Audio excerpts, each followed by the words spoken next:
People always ask, how you lose the weight? But no one really talks about who you need to become to keep it off. And that's what I learned the hard way. Oh, little chipmunk. So in today's video, I'm going to talk about the foundation that I would develop if I were to lose 30 pounds in 90 days all over again, and to actually keep the weight off. So you're going to learn the mindset that I would develop, the habits and structure, the nutritional strategy that I would apply, training and recovery, because that is so important, and sustainability and reflection behind losing the 30 pounds in 90 days so that I'm continuing to keep the weight off and building a sustainable lifestyle. Before I got pregnant, I lost 40 pounds in 4 months. After pregnancy, I developed that same routine of how I lost that 40 pounds in 4 months and then applied it to my postpartum journey. And now I'm 90 pounds down. I have not regained the weight. I've still lived the lifestyle of the person who I became to keep the weight off. So the first thing I want to talk about is mindset reset. The first thing I would do is to become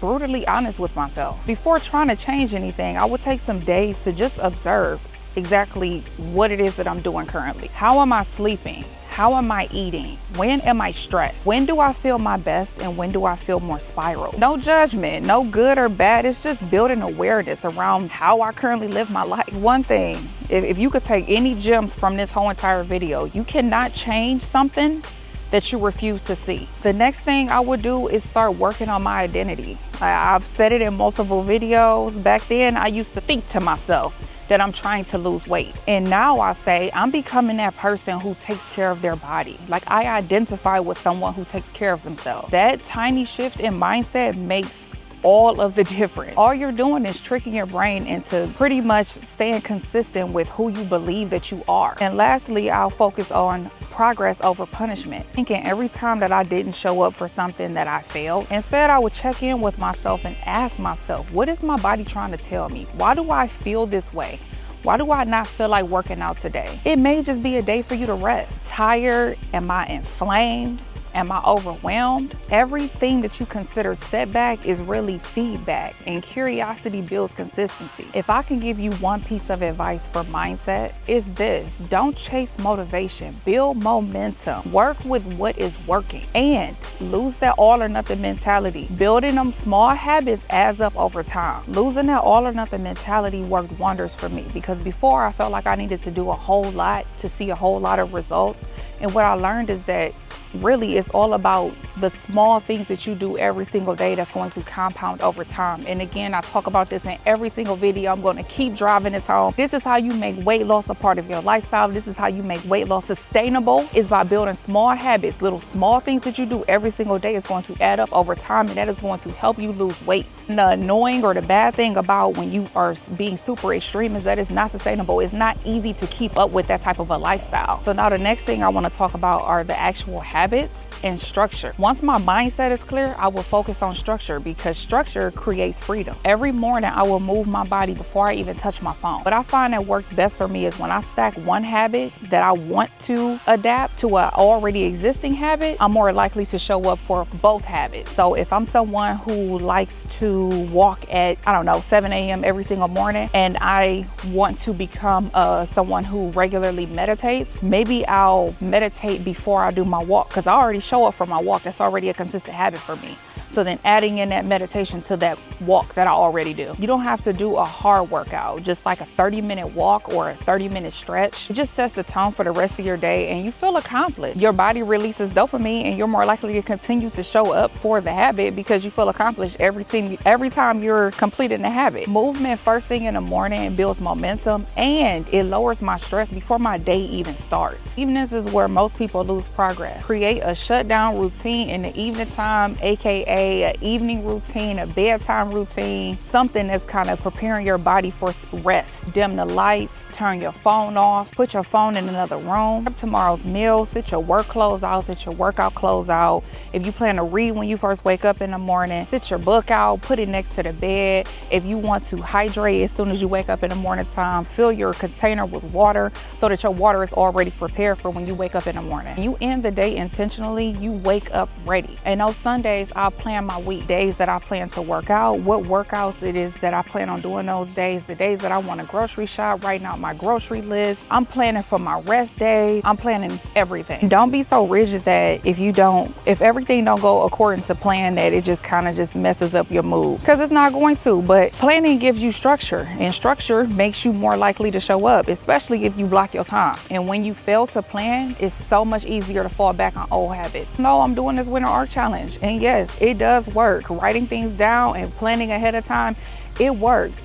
And actually tracking your habits. I have the habit tracker. It's in my bio. If you want to join me on the Winter Art Challenge, I started it on October 1st, but you can join at any time. But tracking your habits gives you accountability. Seeing those streaks add up on your habit tracker, checking it off of your list, is going to increase your confidence, and you're more likely to keep showing up. And we know consistently doing something that yields specific results, you are more likely to accomplish your goal. And if I had to start again, I wouldn't try to change all of these habits overnight. I would just pick 3 habits and go all in on them for 90 days. Because mastery and discipline beats motivation every time. Then the next thing I'm going to talk about is nutrition. Now let's talk about food, because this is where most people overcomplicate things. If I had 90 days, I'm going to eat for energy, not restriction. You know what that means? That's enough calories to fuel my body and to not starve it. What that looks like is protein with every meal, lots of vegetables and fruit, and fiber. Y'all, fiber is the key to staying full for longer. Fiber and protein. I would increase my healthy fats for hormones and focus. I would simplify my meals, and that is probably 1 protein, 1 vegetable, 1 carbohydrate, increasing your fiber. And I love me some crock pot meals, some slow cooked meals. I love some oven baked meals. Like, I could just put everything in the oven and it cooked,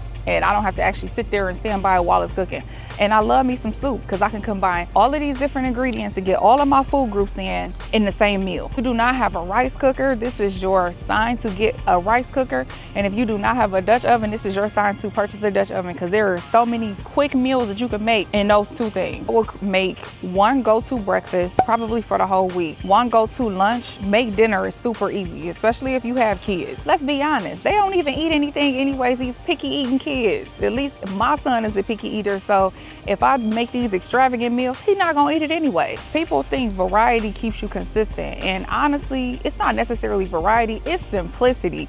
You don't have to eat the same thing every single day.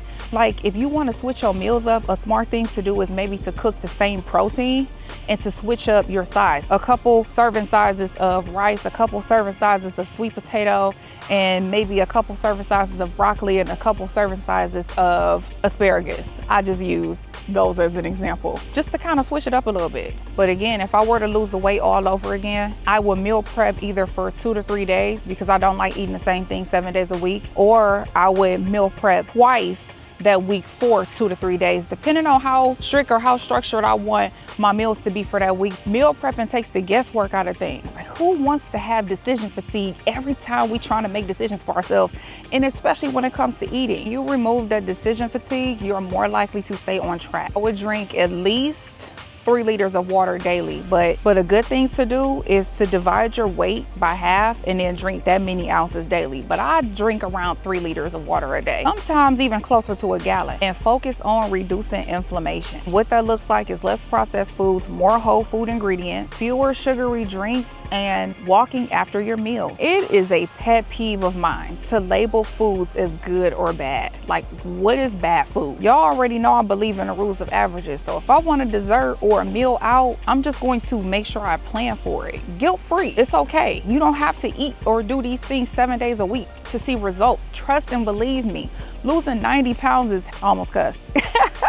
Losing 90 pounds is significant, and I did not do it being super strict. You can see it all in my vlog. The moment that you call food bad and then you consume it, you create shame around eating these foods. And I am telling you again, I know what that feels like. I used to do it, and it wasn't a great feeling. And when I used to do it, I was honestly my heaviest. And I'm saying this because in order for you to have a sustainable lifestyle, you have to enjoy the process. You have to enjoy different food. You don't have to be super strict on yourself. In order for you to remain consistent, you have to have fun with it. Shame creates a block that doesn't build sustainable habits, and shame never built a sustainable lifestyle. And to be honest with you, a real goal isn't building a perfect meal plan. It is creating a really good relationship with food. If for me, somebody who suffered from body dysmorphia in the past, and again, I was my heaviest when I did. Now, the next thing I want to talk about is training and recovery. When it comes to training, I focus on doing less but better. When I go to the gym and lift and strength train, I like to plan my workouts out. Exactly what day I want to do legs, exactly what day I want to do back and biceps, and exactly what day I want to do chest, triceps, and shoulders. A great strength training schedule is 3 days a week. I'm only doing 2 right now, but it's because I'm doing more things, so I have time for 2. A good amount is 3 days a week. I like to do around 5 or 6 different workouts total, so like maybe 2 or 3 workouts per muscle group, and I focus on progressive overload. I'm either doing progressive overload or I'm doing time under tension. Those things, just once upon a time I used to go to the gym, y'all, and I would be in there doing like 20 different workouts, and I wasn't seeing any results because I wasn't working out. I wasn't training properly. So learn from me. Don't do no random workouts. Just build some strength, form, because form is very important. You may be wondering what's progressive overload, so I'm gonna explain it. Progressive overload is where you're slowly adding weight to each set, and then time under tension is where you're performing the workouts very slow and controlled. It's literally that muscle being worked under constant tension. And add 2 to 3 zone 2 walks weekly, and I made a video about how to achieve zone 2 walks. I'm going to link it so you can go and watch that video next, but y'all know I'm your neighborhood walker, baby. Zone 2 walks are really good for fat loss, heart health, and recovery. It's not about working super hard, it's just you working smarter. And again, in the past, I thought that I had to be extreme in order to see results, and that was not the case, honey, because I lost 90 pounds from walking. I treat recovery like a workout. Sleeping 7 to 8 hours at nighttime, managing my stress, taking my rest days seriously, because I used to think that overtraining meant that I was dedicated. And honestly, what it was doing was breaking my body down. Really, it meant I just didn't trust my body to rest. I'd also track non-skill wins, like taking progress photos, tracking how much stronger I'm becoming, how well my clothes are fit, my energy levels, and how I feel, just how everything is making me feel every single day, just from showing up. Because the scale isn't the only thing that measures growth. It just measures just a portion of it. The last thing I'm going to talk about is sustainability and reflection. If I had only 90 days to lose 30 pounds again, I wouldn't try to do it perfectly. My biggest focus would be to try to become the person who doesn't quit after 90 days. To be honest with you, transformation isn't just physical, it's emotional, it's mental. Usually when you start to change one thing, you start to see shifts in all areas of your life. Every meal prep, every walk you take, every time you choose rest over self-criticism, you're building a new version of you. If I attracted you, this video attracted you, and you're watching this and you're ready for your own 90-day chapter, remember, you don't need a fancy program or an all or nothing mindset. You just need small steps done consistently, because the next 90 days can change everything. Not because only you lost the weight, but because you finally kept the promise that you made to yourself. Start where you are, stay consistent, and I promise you, with patience, the results are going to come. I think out of all of the content that I create, this is the one that I'm the most passionate about, because I kid you not, I used to think that I had to be so extreme to lose weight, and when I learned that I did not have to be, I just really want to drive this point home and get this information out there and see if you do consistently show up for small habit changes, how much will that change your life, and how much weight can you lose, and how healthy can you be, and how much lower can your blood pressure be, and your A1C, and your blood sugar, and your cholesterol, whatever. Like, I just really want to drive this point home, that it's really those small, because those small habits are the reason why you gain weight. Slowly increasing your fast food, or you're slowly not drinking your water, or you're slowly bad sleep compounding night after night. But if you are interested in joining me on the Winter Arc Challenge, you can join me at any time. I have a habit tracker. The link is in my bio. It's a downloadable habit tracker. You can also print it. I actually print mine up because I like to physically check it off of my list. You can start it now, next week. So comment down below, what is one habit you feel that you can stay committed to over the next 90 days? I also want to know, what mindset or what thoughts is it that you're carrying with you that's stopping you from reaching your goals? And this is a 2-part video. So in the part 1 is going to be the foundation. Part 2 of this video, which will drop next week, is going to be the step-by-step of how exactly what I would do to lose 30 pounds in 90 days. I'm gonna see y'all again soon. Hey, hey, hey, hey.